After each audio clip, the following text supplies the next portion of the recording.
तुम्ही उगवू शकता, पण विकायचं कुठे?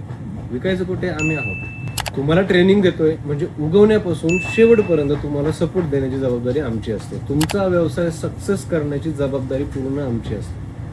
आपण बायबॅकही करतो, प्लस आता बायबॅक आम्ही किती दिवस करणार किंवा तुम्ही आमच्यावरती किती दिवस डिपेंड राहणार, बरोबर? त्याच्यापेक्षा तुम्ही तुमचं मार्केट करा.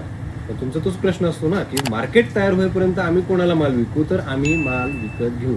ड्राय फॉर्ममध्ये माल विकत घेऊ. ड्राय फॉर्ममध्ये यासाठी की पूर्ण महाराष्ट्रातून पूर्ण भारतभरावरून ड्राय माल आपण कुठूनही परचेस करू शकतो, कुठूनही कुठे ट्रान्सपोर्ट करू शकतो. ट्रान्सपोर्ट करणं इझी आहे, त्याची शेल्फ लाईफ जास्त आहे. फ्रेश माल तुम्ही ट्रान्सपोर्ट करू शकत नाही. त्याच्यामुळे मार्केटिंगचा प्रश्न असेल तर आम्ही आहोत. बिनधास्त तुम्ही आमच्याशी संपर्क करा, आमच्याकडे ट्रेनिंगला या आणि बिनधास्त तुम्ही करू शकता. आणि इंटरेस्टिंग फॅक्ट, आत्तापर्यंत ट्रेनिंग दिलेली लोकच आमच्याकडून परचेस करतात. म्हणजे ज्यांना प्रश्न होता की आम्ही विकायचं कुठे, ते आता माल शोधतात की आम्ही माल घ्यायचा कुठे. सो मार्केट खूप मोठं आहे, खूप मागणी आहे. या व्यवसायामध्ये उतरा आणि सक्सेसफुली व्यवसाय सुरू करा.